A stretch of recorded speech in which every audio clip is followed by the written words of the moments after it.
नमस्कार, स्वागत है आपका जनता टीवी में। मैं हूं आपके साथ सचिन चौहान। बात होगी तमाम खबरों की, लेकिन बुलेटिन की शुरुआत 5 मिनट 25 बड़ी खबरों से।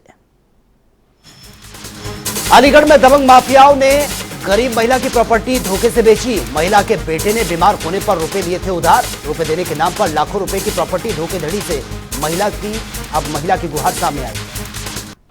आगरा पुलिस ने मारा है अवैध चल रहे स्पा पर छापा। स्पा के अंदर पुलिस ने एक युवक और एक युवती को पकड़ा। थाना ताजगंज क्षेत्र बसई का है मामला। इटावा के एक दिन नेशनल हाईवे सर्विस रोड पर कई दिनों से रखी कूड़े के ढेर में लगी आग। स्थानीय लोगों ने कई बार नगर पंचायत को इन्फॉर्म किया था। हरदोई में भीषण सड़क हादसे में 4 लोगों की मौत की खबर। टेम्पो और वैगनआर कार में हुई थी जबरदस्त टक्कर। लखनऊ हरदोई रोड पर ट्रॉमा सेंटर के पास हुआ था हादसा। सहारनपुर में कार बाइक की भिड़ंत में 5 लोगों की मौत की खबर। दिल्ली यमुनोत्री हाईवे पर हुआ था दर्दनाक हादसा। अमेठी में बैंक के अंदर शाखा प्रबंधक से 1 लाख रुपए की हुई टप्पेबाजी। बुजुर्ग ग्राहक का पैसा मैनेजर के हाथ से लेकर टप्पेबाज हुआ फरार। युवक पर गुलदार ने बोला है हमला। गंभीर हालत में अस्पताल में भर्ती करना पड़ा। खेत पर काम करने गए युवक पर गुलदार ने अटैक किया। ग्रामीणों ने वन विभाग को इन्फॉर्म किया। युवक को हल्की चोटें आई। अलीगढ़ के थाना जामा मस्जिद के प्राथमिक स्कूल में गैस सिलेंडर से हुआ हादसा। किचन में मिड डे मील खाना बनाते समय सिलेंडर में लगी आग। आग लगने के बाद स्टाफ के कुछ लोग हुए बेहोश। रायबरेली में अपर पुलिस अधीक्षक ने सनसनीखेज हत्या का किया खुलासा। भाई की हत्या का बदला लेने के लिए युवक की तलवार से मारकर की गई थी निर्मम हत्या। श्रावस्ती में भारतीय किसान यूनियन ने शुरू किया है अनिश्चितकालीन धरना। 8 सूत्रीय मांगों को लेकर भाकियू दे रही है अनिश्चितकालीन धरना। फतेहपुर में भीषण सड़क हादसे में 3 लोगों की मौत की खबर। बेकाबू डंपर ने पिकअप में मारी थी जबरदस्त टक्कर। मेहर से मुंडन संस्कार से वापस अमेठी जा रहे थे सभी। बदायूं में चलते टेम्पो में शॉर्ट सर्किट से लगी भीषण आग। सवारी ने बमुश्किल कूदकर बचाई अपनी जान। थाना सिविल लाइन क्षेत्र के नौशेरा के पास का पूरा मामला। अलीगढ़ में युवक का अवैध तमंचे के साथ फोटो सोशल मीडिया पर वायरल। फोटो वायरल होने के बाद भी मूक दर्शक बनी रही पुलिस। हरदोई में नवरात्र पर बाजारों में बढ़े हैं सब्जियों के दाम। शिमला मिर्च समेत कई अन्य सब्जियां लोगों को रुला रही हैं। बेसिक स्कूल जालौन में डिजिटल लाइब्रेरी से बच्चों को हो रही है इनकी पढ़ाई। बच्चों ने खूब मन लगाकर पढ़ाई भी की। अलीगढ़ में 9 दुर्गा के अवतार पर खुले में मीट बेचने पर प्रतिबंध की उड़ रही है धज्जियां। खुले में मुर्गा मीट की चल रही है बिक्री। पुलिस बेखबर। जिलाधिकारी ने 9 दुर्गा के अवसर पर खुले में मीट बेचने पर प्रतिबंध लगाया था। अलीगढ़ में खेत पर काम कर रहे किसान के घर में हुई चोरी। अज्ञात चोरों ने बंद मकान को बनाया निशाना। चोरों ने 2000 की नकदी और ज्वेलरी पर हाथ किया साफ। फतेहपुर में बीमारी से तंग आकर वृद्ध ने जीभ काटकर मां के मंदिर में चढ़ाई। मां की आस्था को देख वृद्ध ने किया ऐसा कारनामा। ग्रामीणों की सूचना पर मौके पर पहुंची पुलिस। वृद्ध की हालत नाजुक। श्रावस्ती में अज्ञात कार ने बाइक को मारी टक्कर। बाइक पर सवार 2 महिला समेत 3 लोग घायल। सभी को एम्बुलेंस से अस्पताल इकोना पहुंचाया गया। अमेठी में बीजेपी नेता ने किया बड़ा कारनामा। नेता ने कुटरचित दस्तावेज तैयार कर पुलिस लाइन बनाने के लिए प्रशासन को बेची है जमीन। काशीपुर में 2 नशा तस्कर हुए गिरफ्तार। 136 नशे के इंजेक्शन पुलिस ने किया बरामद। पुलिस फरार आरोपियों की तलाश में जुटी है।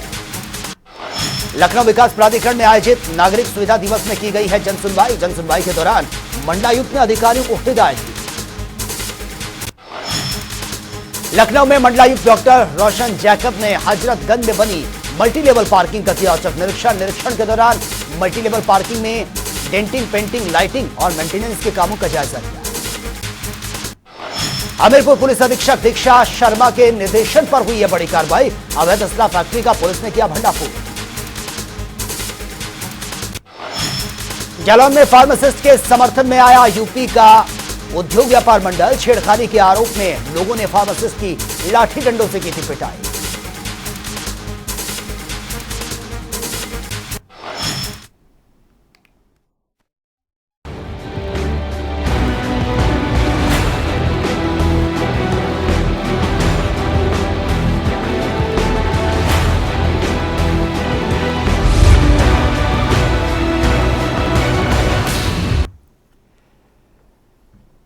उमेश पाल अपहरण कांड में उम्र कैद की सजा पाए अतीक अहमद को वापस साबरमती जेल भेज दिया गया है। अतीक को साबरमती जेल भेजने को लेकर पुलिस ने सुरक्षा व्यवस्था पुख्ता की है। अतीक अहमद को 2 दिन पहले साबरमती जेल से भारी पुलिस बंदोबस्त के बीच प्रयागराज की नैनी जेल लाया गया था, जहां आज सुबह उमेश पाल अपहरण कांड में अदालत में पेश किया गया। अदालत ने अतीक समेत 3 लोगों को दोषी ठहराते हुए उन्हें उम्र कैद की सजा सुनाई है, जबकि अतीक के भाई अशरफ समेत अन्य आरोपियों को इस मुकदमे से बरी कर दिया गया है।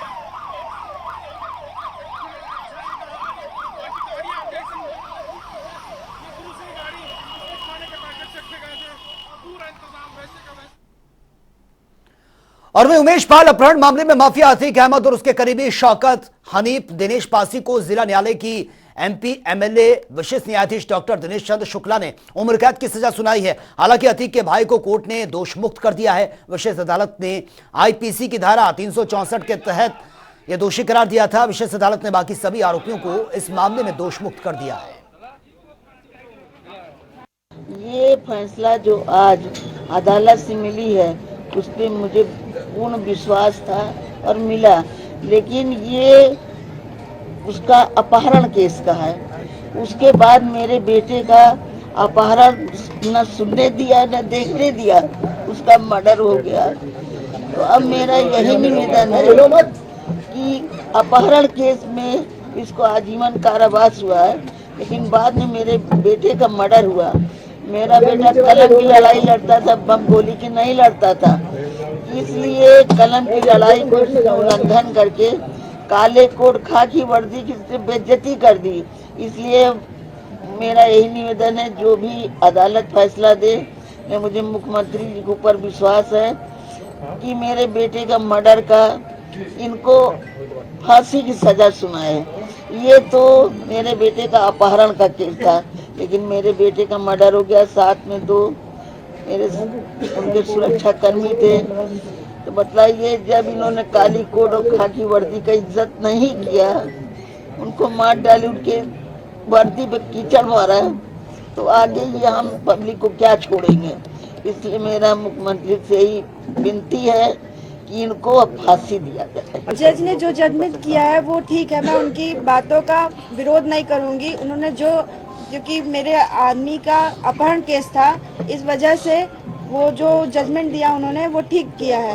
लेकिन मैं अब जो है माननीय मुख्यमंत्री जी से निवेदन करूंगी, क्योंकि वो मेरे पिता समान है, मैं अकेले हूँ, मेरे साथ कोई लड़ने वाला नहीं है। मैं उन्हीं से याचना करूंगी कि उस आदमी को, उसके पूरे परिवार को, चाहे अतीक हो, चाहे अशरफ हो, चाहे उसका लड़का हो, चाहे कोई भी हो, जब तक उनको खत्म नहीं किया जाएगा तब तक ये आतंक चलता रहेगा। हमारी सरकार पूरी तरह से अपराध और अपराधियों के खिलाफ अभियान चलाकर उनका सफाया कर रही है। अदालत में पैरवी की जा रही है, एक एक अपराधी को कड़ी से कड़ी सजा मिले, इस दिशा में हमारी सरकार लगातार काम कर रही है। आज माफिया की खुशी में पैरवी के तहत सजा मिली है उम्र कैद की, और पूरे प्रदेश में लोग मान रहे हैं भयमुक्त वातावरण बन रहा है। हर स्थिति में एक एक अपराधी को हम प्रदेश के बाहर और जेल में, जिसको सजा हुई है वो निर्देश देगा तो चैलेंज किया जाएगा। अभी क्या कुछ पता चल पाया, कहाँ ले जाएंगे? ये शासन बताएगा, मैं कैसे बता दूं। अशरफ का भी नाम था, लेकिन अशरफ को दोष मुक्त कर दिया गया है। बैठिए सर, बैठिए बस। तो अभी और मुकदमे से आज तो यही मुकदमा था ना, मतलब जब वादी कहेगा तब आपके द्वारा अपील की जाएगी। बिल्कुल, हम लोग निर्देश से, उसके निर्देश से ही वह निर्भर करते हैं। मान लीजिए वो मुझको नहीं करता है, अपनी चॉइस का वो अभिव्यक्ता कर सकता है अपने बचाव में। आज प्रदेश के मुख्य माफिया अतीक अहमद को पहली बार किसी न्यायालय के द्वारा सजा सुनाई गई है।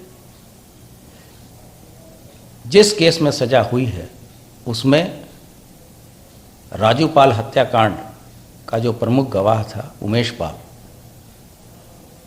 उसका अपहरण 28 फरवरी 2006 को अतीक अहमद और उसके गुर्गों ने किया था। आज माननीय न्यायालय ने उत्तर प्रदेश पुलिस के द्वारा प्रस्तुत किए गए साक्ष्यों तथा गवाहों के बयान तथा हमारे अभियोजन अधिकारियों के द्वारा प्रस्तुत किए गए तथ्यों के आधार पर 3 अभियुक्तों को आजीवन कारावास तथा 1-1 लाख रुपए का जुर्माना भी दिया है और ये निर्देश दिए हैं कि ये जो पैसे होंगे वो अभियुक्तों से जो विक्टिम की फैमिली है उनको दिया जाएगा।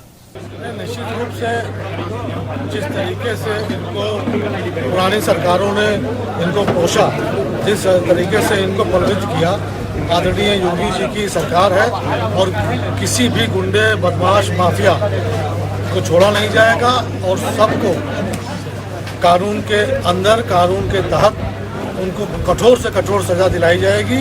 ये माननीय योगी जी की जीरो टॉलरेंस वाली सरकार है। चाहे भ्रष्टाचार हो, चाहे माफिया राज हो, चाहे गुंडागर्दी हो, बदमाशी किसी भी तरीके से बर्दाश्त नहीं। 17 साल बाद फैसला आया है। 100 से अधिक मुकदमे अभी तक किसी में वो पेश वो नहीं हो पाया, दोषमुक्त ना। आज पहली बार दोषमुक्त हुआ उमेश पाल अपहरण कांड में। क्या लगता है? ये दोषी करार गए। अतीक अहमद समेत 3 लोग और उसके भाई अशरफ समेत 7 लोग दोषमुक्त हो गए। क्या लगता है फैसला 2:30 बजे आना है? क्या आपको लगता है? अब ये तो न्यायालय का जो भी फैसला होगा वो सबको स्वीकार करना ही पड़ेगा और अगर कहीं सरकार को लगता है कि कहीं कुछ कमी रह गई तो हम लोग अपील में भी जाएंगे।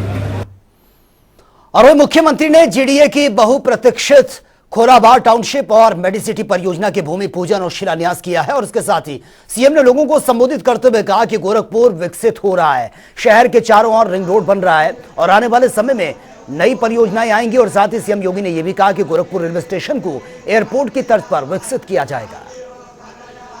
सभी हार्दिक स्वागत। आज एक नई टाउनशिप स्कीम के अंतर्गत जो एक कार्यक्रम आज यहां पर है, जिसमें 184 एकड़ से अधिक भूमि पर, जहां 109 एकड़ में टाउनशिप बनेगी, आवासीय जो आवास बनेंगे उसकी सुविधा के लिए टाउनशिप के लिए विभिन्न श्रेणी के प्लॉट 692 बहुमंजिले भवन के लिए 7 भूखंड यहां पर उपलब्ध कराए जा रहे हैं और लगभग 75 एकड़ मेडिसिटी के लिए उपलब्ध करवाए जा रहे हैं।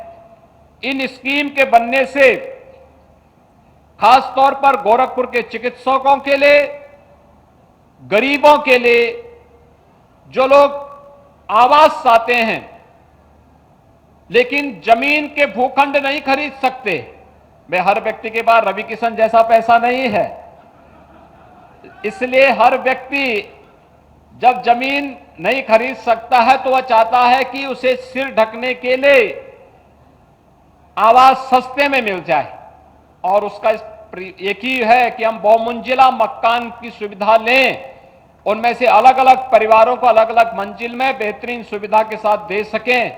आज उस स्कीम को भी यहां पे लागू किया गया है।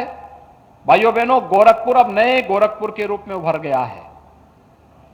गोरखपुर की चौड़ी सड़कें, गोरखपुर में एम्स यहां से कुछ ही किलोमीटर की दूरी पर है।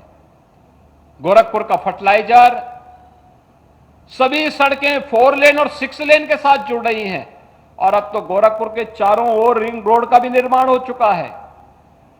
3 ओर से हम पहले ही बना चुके थे, चौथी ओर से भी अभी 13 मार्च को शिलान्यास का कार्यक्रम संपन्न हो चुका है, जो जंगल कौड़िया से लेके जगदीशपुर कोनी तक 4 लेन के साथ जोड़ेगी और गोरखपुर चारों ओर से रिंग रोड के साथ जोड़ करके गोरखपुर के विकास की बहुत सारी योजनाओं को हम आगे बढ़ाने में सफल हो जाएंगे। हम जिस मार्ग के पास इस कार्यक्रम को आयोजित कर रहे हैं, देवरिया बाईपास, यह भी 4 लेन होने जा। और मुख्यमंत्री योगी आदित्यनाथ अपने दूसरे कार्यकाल में पहली बार कुशीनगर वो आ रहे हैं और 1 साल का कार्यकाल पूरा करने के बाद भगवान बुद्ध की धरती यानी कि कुशीनगर में आ रहे मुख्यमंत्री लगभग 451 करोड़ रुपए की विकास परियोजनाओं की सौगात भी देंगे। और सुबह लगभग 10 बजे मुख्यमंत्री योगी आदित्यनाथ का हेलीकॉप्टर खड़ानगर से बाहर बने हेलीपैड पर ये उतरेगा, जहां से मुख्यमंत्री सड़क मार्ग से खड्डा तहसील के नवनिर्मित भवन में पहुंचेंगे। विधानसभा में पहली बार कोई मुख्यमंत्री आ रहे हैं। चुनावी कार्यक्रमों में तो लोग आते जाते हैं, लेकिन बतौर मुख्यमंत्री बिना किसी कार्यक्रम के, बिना किसी चुनावी कार्यक्रम के इस हमारे खड्डा नगर में, हमारे खड्डा विधानसभा पहली बार कोई मुख्यमंत्री आ रहा है।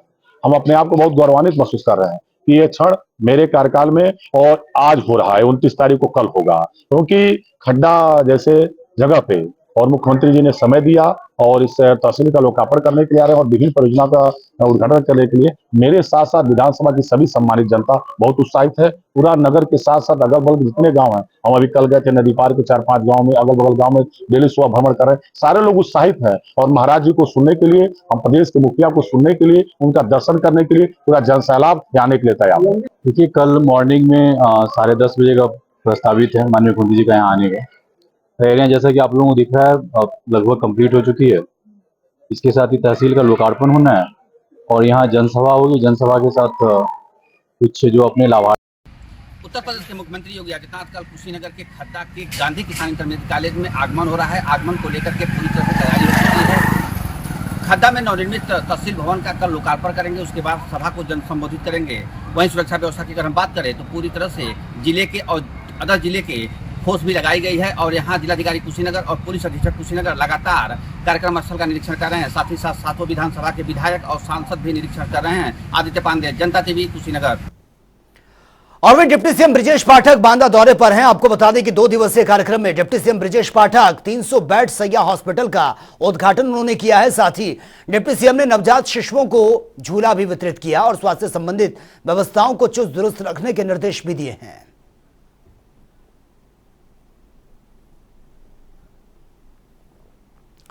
और पड़ोसी पर जानलेवा हमला करने के मामले में गवाहों की गवाही पूरी होने के बाद इस मामले में आरोपी सपा नेता आजम खां, उनके भाई शरीफ खां, भतीजा बिलाल और अब्दुल्ला ने कोर्ट में पेश होकर अपना पक्ष रखते हुए बयान दर्ज करवाए हैं और इस मामले की अगली सुनवाई अब 1 अप्रैल को होनी है।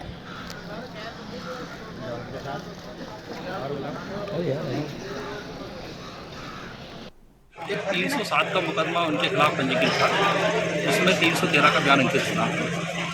इसलिए आज आजम खां न्यायालय में आए। कौन कौन आए थे सर? आजम खां, उनके बड़े भाई शरीफ खां, उनका बेटा बिलाल और अब्दुल्ला। सर मामला क्या था? एक जमीन को लेकर विवाद हुआ था, उसमें एक मुकदमा पंजीकृत हुआ था। उनके पड़ोसी थे मोहम्मद अहमद, उन्होंने लिखवाया। आज क्या रहा कोर्ट में? 313 का बयान अंकित हुआ। अगली तारीख 1/4/2023। और वे कांग्रेस नेता राहुल गांधी की संसद सदस्यता खत्म हो गई है। इसके बाद सियासत उस पर जारी है। कांग्रेस का लगातार विरोध प्रदर्शन जारी है। पार्टी कार्यकर्ता संसद से सड़क तक प्रदर्शन कर रहे हैं। तस्वीरें आपके सामने हैं। कई जगह पुलिस को लाठीचार्ज भी करना पड़ा। इस दौरान कांग्रेस कार्यकर्ताओं ने बीजेपी सरकार पर जमकर निशाना भी साधा है। जिस तरह से सभी पत्रकार भाई आप लोग देख रहे हैं, 3-4 दिन के अंदर जो प्रजातंत्र की हत्या की जा रही है। पहले राहुल जी को 2 साल की कैद और फिर सांसद से उनका पद ले लेना और आज उनको अपने आवास को खाली करने के लिए नोटिस दिया गया है। ये सब इतनी जल्दी हो रहा, पता नहीं सरकार को राहुल गांधी से क्या खतरा लग रहा है। अरे उन्होंने जनता के लिए सवाल ही तो पूछे हैं। उस सवाल से भाजपा सरकार इतनी हड़बड़ाई हुई है कि जो कि एक प्रतिद्वंदी की तरह उनसे व्यवहार कर रही है। अमेठी का एक घर राहुल गांधी का घर है और हम सब राहुल गांधी के साथ में हैं। ये प्रदर्शन राहुल जी के लिए है।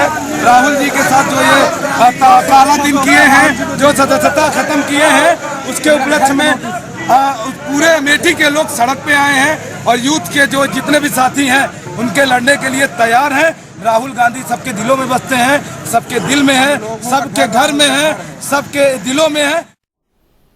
और लखनऊ के इकोना स्टेडियम में होने वाले मैच के दौरान कहीं किसी प्रकार की व्यवस्था ना हो पाने और इसको लेकर राजधानी की पुलिस काफी गंभीर भी नजर आ रही है। स्टेडियम के अंदर और बाहर आने वाले दर्शकों को किसी भी प्रकार की कोई परेशानी ना हो, इसके लिए विशेष इंतजाम भी पुलिस की तरफ से किए जा रहे हैं। बताना चाहता हूँ, जैसे ये स्टेडियम का मैप है, अंदर जो है पार्किंग अलग अलग कलर से है। ये ठीक है, अलग अलग कलर कोडिंग की हुई है। P0, P1, P2, P3, P3A इनका गेट भी निर्धारित है। तो ये जो है बेसिकली स्टिकर्स वाले हैं। यहाँ लिमिटेड पार्किंग है, अनलिमिटेड नहीं है। तो जिनके पास ये कलर के स्टिकर्स होंगे उनको पहले ही समझ में आ जाएगा। अपना कलर स्टिकर देख लेंगे, मैप से मिलान कर लेंगे कि उनका येलो स्टिकर से मतलब इस स्थान पे आना है उनकी पार्किंग के लिए। उनके स्टिकर्स पे येलो स्टिकर्स होगा, उनका गेट नंबर भी निर्धारित होगा। तो वो इसी स्थान पर उनका गेट नंबर है, अपना आके पार्क करेंगे आराम से। तो जो स्ट्रेंथ है उसी के हिसाब से स्टिकर्स निर्गत किए गए। ऐसा नहीं है कि स्ट्रेंथ 100 की है और हम स्टिकर्स 1000 जारी कर रहे हैं, वैसा नहीं होगा। स्टिकर्स लिमिटेड जो जितनी पार्किंग है उसके हिसाब से किया गया है। इसके अलावा इनर गेट की भी हम लोगों ने इसमें मार्किंग की है। होता क्या है कि गेट नंबर 5 से या 2 से पब्लिक प्रवेश कर गई, आगे उसको ईस्ट स्टैंड या वेस्ट स्टैंड में बहुत सारे बॉक्सेस हैं, किस बॉक्स के किस गेट पे जाना है ये पता नहीं चलता है। उनके टिकट पे लिखा भी होता है तो खोजने में दिक्कत होती है। इस मैप में अगर देखेंगे तो उनका गेट नंबर इनर वाला जो है वो भी मार्किंग किया हुआ है, तो पूरा उनको पता रहेगा कि हम यहाँ से घुस रहे हैं तो मेरा यहाँ पर अगर गेट है तो हमको कहाँ से जाना है। तो ये इनर गेट की भी मार्किंग की हुई है, प्लस जितने स्टैंड है उसका भी नाम लिखा हुआ है इसमें। और वे महाराष्ट्र के पूर्व राज्यपाल यानी कि भगत सिंह कोश्यारी हल्द्वानी पहुंचे हैं, जहां पर बीजेपी कार्यकर्ता और स्थानीय लोगों ने उनका भव्य स्वागत किया। इस दौरान भगत सिंह कोश्यारी राजनीतिक सवालों से बचते हुए नजर आए हैं। उन्होंने कहा कि वो उत्तराखंड की सेवा के लिए अब खुद इस्तीफा देकर रिवर्स प्लान का संदेश देने के लिए आए हैं। तो आज लोगों का इतना प्यार है, उत्तराखंड का लोगों का इतना स्नेह प्रेम है, वो मिलने आते हैं, मैं भी उनसे मिल रहा हूँ। और मुझे भी लगता है कि जिनके सहयोग से इस प्रदेश को आगे बढ़ाने में, इस प्रदेश को उत्तराखंड राज्य बनाने में हम सफल हुए। तो ऐसे सभी हमारे साथी लोग, वो किसी दल के हों, किसी विचारधारा के हों, वो जब मिलने आते हैं तो अच्छा लगता है। देखिए, आपको पहले बता दूं, रणनीति वो बनाता है जिसको रण में जाना है। मैंने कोई रण नहीं करना है, मैंने आप सबसे प्यार करना है। और वे G20 डेलीगेट्स के रुद्रपुर से रामनगर पहुंचने से पहले ही सीएम पुष्कर सिंह धामी रामनगर पहुंच गए और जहां पर उन्होंने प्रसिद्ध गार्जिया मंदिर के दर्शन किए हैं। और इस दौरान सीएम धामी ने कहा कि देश के लिए सौभाग्य की बात है कि G20 का कार्यक्रम रामनगर में हो रहा है और पूरे विश्व से आने वाले लोग उत्तराखंड की संस्कृति से रूबरू होंगे। वहीं हमारे प्रदेश का नाम भी विश्वविख्यात होगा। हमारे लिए बहुत सौभाग्य और गौरव की बात है कि हमारे देश के यशस्वी प्रधानमंत्री मोदी जी के नेतृत्व में जो भारत को G20 की अध्यक्षता मिली है और उसके अनेकों कार्यक्रम आज पूरे देश के अंदर हो रहे हैं, उसमें से 3 बड़ी बैठकें उत्तराखंड के अंदर हो रही है और पहली बैठक रामनगर में हो रही है, जिसमें पूरी दुनिया के लोग चर्चा करेंगे और राउंड द टेबल जो PSC लेवल की बैठक है वो यहाँ पर हो रही है। इससे निश्चित रूप से हमारे प्रदेश को पूरी दुनिया के अंदर लोग जानेंगे और हमारी संस्कृति भी दुनिया के अंदर जाएगी। और वहीं कांग्रेस लगातार बीजेपी को किसी न किसी मुद्दे को लेकर घेरने का काम करती है और इसी के चलते कांग्रेस के आरोपों का बीजेपी ने करारा जवाब दिया। बीजेपी प्रवक्ता विनोद सुयाल का कहना है कि सरकार लगातार अपने मैनिफेस्टो के हिसाब से काम कर रही है, जिसमें भ्रष्टाचार को लेकर इसकी कोई जगह नहीं है और कहीं पर भी अगर कोई भ्रष्टाचार करता हुआ पाया जाता है तो उसके खिलाफ धामी सरकार एक्शन भी ले रही है। विनोद सुयाल जी, देखिए, कांग्रेस के नेता इतने बेशरम हो चुके हैं कि उन्हें लगता है कि जिस तरह का आचरण उनका अपनी शासन सत्ता के टाइम पे था, ये जिस तरह से उन्होंने शासन सत्ता का दुरुपयोग किया, जिस तरह से भ्रष्टाचार के आकंठ में वो डूबे, जिस तरह से उन पर जिस तरह से उन्होंने जनता को लूटा खसूटा, उनके मन में भी यही विचार आता है कि ऐसा आरोप लगाकर समाज इस बात को स्वीकार कर लेगा। लेकिन भारतीय जनता पार्टी शुचिता के आधार पर सुशासन चलाने वाला एक राजनीतिक दल है। मैं कह सकता हूं कि किसी भी स्तर पर अगर और वह राम हिमालयन यूनिवर्सिटी प्रदेश में अपनी तरह का एक नया प्रयोग करने जा रही है। यूनिवर्सिटी के वीसी विजय धस्माना ने देहरादून में पत्रकार वार्ता कर इसकी जानकारी साझा की है। धस्माना का कहना है कि 30 और 31 मार्च को यूनिवर्सिटी में नोबेल पुरस्कार विजेता डॉक्टरों, छात्रों और शिक्षाविदों के साथ सीधा संवाद ये किया जाएगा। हमारी कोशिश है कि यूनिवर्सिटी के माध्यम से हम ऐसी विश्वविख्यात शख्सियत को प्रदेश में लाने का काम करें जिन्होंने अपने क्षेत्र में अनूठे काम किए हैं। उत्तराखंड का एक अच्छा विश्वविद्यालय हम लोग स्थापित करने की ओर अग्रसर हैं और हम लोगों ने सोचा कि विश्वविद्यालय का काम खाली डिग्री बांटना नहीं होना चाहिए, वरना होता है।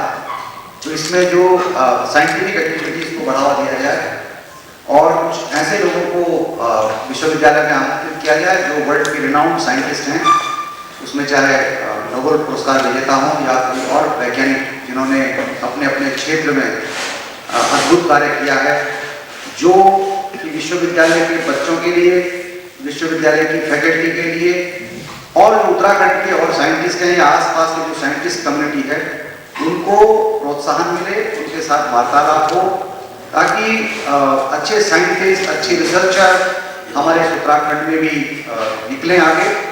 तो इस क्रम में हम लोगों ने डॉक्टर एरोन जो हमारे यहाँ कल पधार रहे हैं 29 को, 30 और 31 को उनका यहाँ कार्यक्रम है। और रुद्रप्रयाग में जहां एक और केदारनाथ यात्रा को लेकर पैदल मार्ग से धाम तक निर्माण कार्य में लगे मजदूर पूरी तन्मय के साथ काम में जुटे हैं, तो वहीं 8 डिग्री तापमान में एनएच विभाग यात्रा तैयारियों के नाम पर सरकारी धन को ठिकाने लगाने का काम कर रहा है। दरअसल ये मामला केदारनाथ हाईवे पर जगह जगह किए जा रहे कामों में लापरवाही ये बरती जा रही है और पहाड़ कटिंग का काम भी सही तरीके से ये नहीं किया जा रहा है। नहीं, ये है, इसमें हम भी कह रहे हैं, जिलाधिकारी भी कह रहे हैं, मैं भी कह रही हूँ। मेरी परसों शासन में भी इस संबंध में मीटिंग थी, तो जो एनएच के एक्शन है वो कह रहे हैं कि हम आपको सड़क ठीक करके देंगे 1 महीने में। अब कैसा देंगे, आपने कुंड से देखा होगा, थोड़ा काम शुरू हो गया। तो फिलहाल इस बुलेटिन में मेरे साथ इतना ही, लेकिन तमाम खबरों के लिए आप बने रहिए जनता टीवी के साथ। नमस्कार।